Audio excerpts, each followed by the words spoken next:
Academy of Motion Picture Arts and Science, fellow members of the motion picture industry, and honored guests.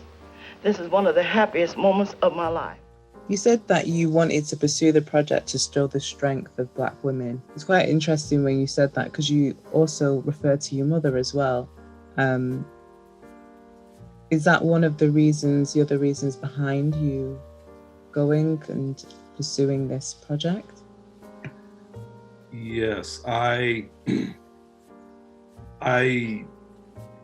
took the project from my father, and what I mean was he was working on having a project done, but he was looking to have a feature film. He was trying to get a feature film project, and there was a little interest, but not much at the time when he was shopping the project around. He had an option with HBO at one time, but it didn't move forward. He approached other people in the industry, they weren't interested. It wasn't, I guess the timing wasn't right. So when before he passed away, when he was ill, I knew that I was going to take that project and do something with it, but I wasn't clear yet on what that would be. Eventually, I realized that I wanted to do a documentary and not a feature film. And the reason why was because I felt there wasn't enough information on Hattie, and there was so many things that she did in front of the camera and off, and outside of Hollywood. So I felt it made sense to put together a series of projects on her and the rest of the family. When I made that decision that, oh yes, it's going to be a documentary, I was stuck because I couldn't, something was missing in the story.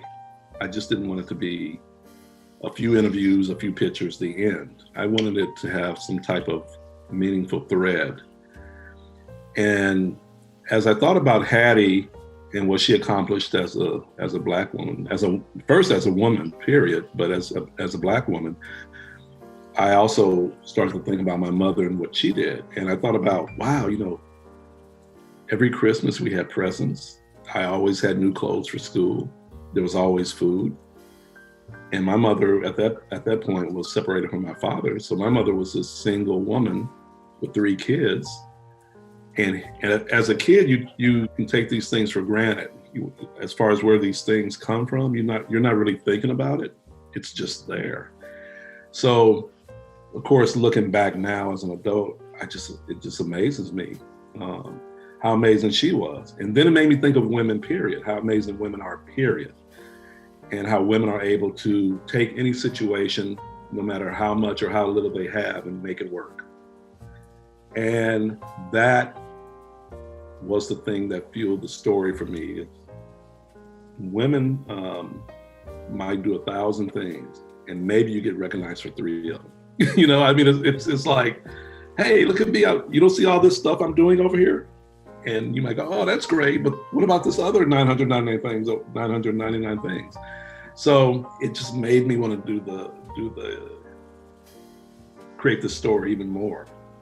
And so yeah, I had a renewed and invigorated sense of wanting to do this, and the motivation just went into another level. So there are some really positive things happening right now as far as some projects in the works. So I'm happy about that. Amazing. There's so many African American actors now that are just breaking the barriers in show business. Do you think that now is the time that there's more representation on TV? Like, we are living in a time of true equality in entertainment? I believe we are definitely seeing more and different opportunities. I still believe also that we're not being utilized to our fullest capability as far as the stories that we have. There are so many amazing stories that, I don't think we would ever run out of stories if we had all the financing we needed. We would just be so busy, we would never sleep. One of the taboos or misconceptions from Hollywood was that Black film could do well domestically in the United States, but it couldn't do well internationally. And now they know that's not true because Black Panther just crushed everything. And that's just one example, but it all comes down to money in Hollywood. And it's the box office, it's the bottom line. So if you can make the greenbacks appear, if you can make the Benjamins show up, you got a shot. But yes, I think because it's an industry that is not driven, as far as the controlling mechanisms, it's not driven by us. But I think the awareness is there that we are more than what others think we are. And we've known this, we've always known this. I mean, we know there are doctors, Black doctors, and scientists, and people have made amazing discoveries. And I mean, we're in all walks of life. It's okay to have a film about the inner cities or characters that have had a rough time or on the streets. That's fine if you have a broader range of opportunities to tell stories about all the other things that we do on the other end of the spectrum, which white professionals and performers, they have that opportunity to tell a wider range of stories. And I think that was the one thing that has been missing, is that we have a lot more to tell than just let's say a gangster or a drive-by or something of that nature. Or there's so many stories left untold. There's a lot in the well that we can draw from, and I hope that increases even more. I hope so too. I mean, American African American culture is really big in the UK. I mean, even the movies and everything here, we watch everything. So yeah, it's quite interesting that you say that they think it's just US audiences. Like, everybody here has watched all Black films, like even the ones that you would even think make it here, we've watched them. So I better make a film quick. Yeah. I can get over it. So, I mean, I think we should make the Lisa Hanley story. I mean, when is that going to come out? Not the Lisa Hanley story. Yeah, come on now, we got to do that. So, but I think there's a lot left to do. A lot left to do. I want to say this for everybody: when you have a diverse set of people and you limit the opportunities for a large group of those diverse set of people, you hurt yourself as a country. You hurt yourself as a species. There are probably a lot of things that could have been solved by now in the world if the world was more inclusive. And that one person that you deny an opportunity, whether they're Black or Native American or whatever they are, if you deny them opportunity based on where they come from, that person could have been the person who could have cured something or could have discovered something. You just don't know.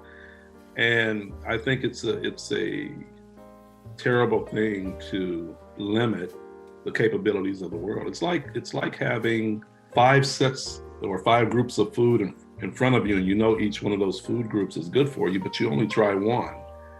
So you're going to miss out on some of the nutrients or minerals over here because your particular issue with that particular thing, which really is a ludicrous thing in the first place, to even have that sensibility to want to judge something based on appearance versus character and heart and spirit. Oh, that was kind of deep, huh? That was amazing. I'm going to use that as a soundbite. Yes, you may use that. Don't talk. It's all yours. That is amazing. I completely agree with you. I think Hattie's story is also a part of that as well. Just on that note, like, what are some things that you've learned about her that are not maybe in the public domain or not things that she is known for that you think should be spoken about more openly? I mean, I've done my own unofficial polling in the streets, just random people I know, people I don't know. And I found out that, number one, not everyone remembers or knows Hattie McDaniel. There are a group of people that know about her, and maybe it's 50-50. And another thing is, she was a mentor to other men and women, young men and women. So she gave her time to others. It wasn't just about her. I think that's key. She was a drummer. I didn't know that. And apparently a very good drummer. She knew how to play the skins. And I was told that there were occasions where she sat in with Jelly Roll Morton's band and played drums. And he was a well-known jazz musician, composer. Yeah, I mean, there are a lot of stories like that. There are stories of her and her efforts to address discrimination in housing. The home she lived in the 1940s that she purchased, I guess you could call it a mansion. The white neighbors didn't want her to purchase that home. They were trying to get her out of there. And it went to the Superior Court, and the court ruled in Hattie and the other people that were with her, they ruled in their favor. And that sparked the housing laws in California. And so there are these things that I didn't know in the beginning, and I'm sure that a lot of people out there didn't know. She was more than just Gone with the Wind. And she threw parties, big parties, and Clark Gable would always show up to her party.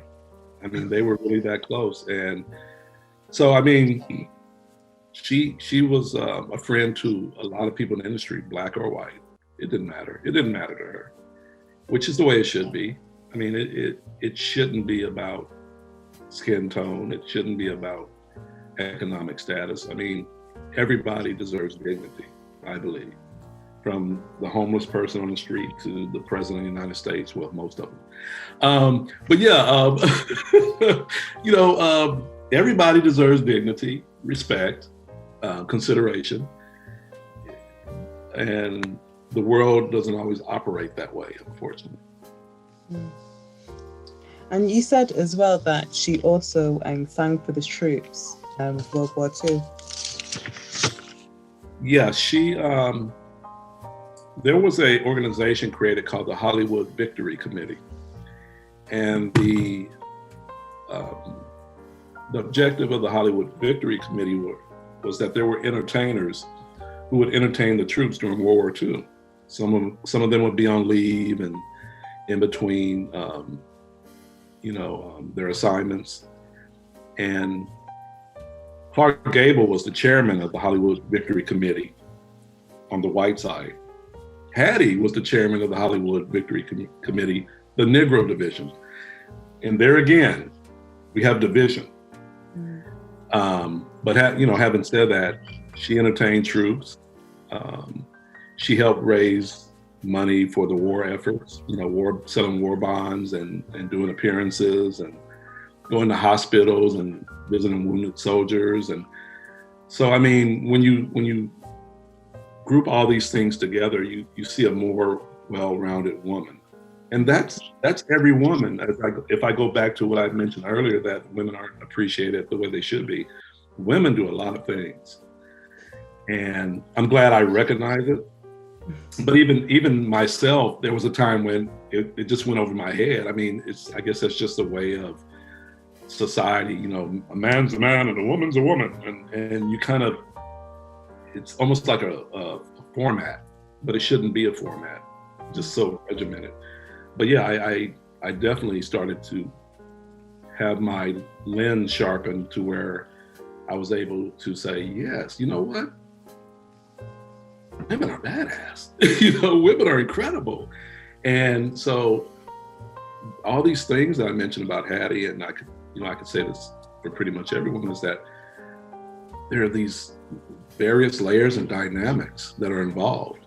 And again, just like I mentioned, this world utilizing more of all of us to make the world better. That goes for women too. Women are very level-headed and keen about things. And we now have the first woman vice president and also of color here in the United States after 250 years or something like that. So I mean, it's I think the world is trying to catch up, but we're way behind in everything. I think the world as a whole, and especially the United States. So tell me some of the plans that you have for carrying on her legacy in the media. Tell me some of your upcoming projects that you have to pursue the story. Yes, there's talk of a docu-series. I have a publicist now, so we've been in discussions about that. And a documentary itself, a standalone documentary, that's still something that will happen. I knew early on that one project on Hattie and Hattie's family wasn't going to be enough to tell the story. It's pretty much like any project. How can you explain and pinpoint all the amazing things a person does in 1 or 2 hours? It's impossible. So when my publicist, when they mentioned a docuseries, I said, that made sense. An ongoing kind of thing where you can get more of the information out. And so those are a couple of things. And then there'll be a book based on some of my travels in the documentary and some other things that I'm going to do. It's going to be pictorial, but also have information as far as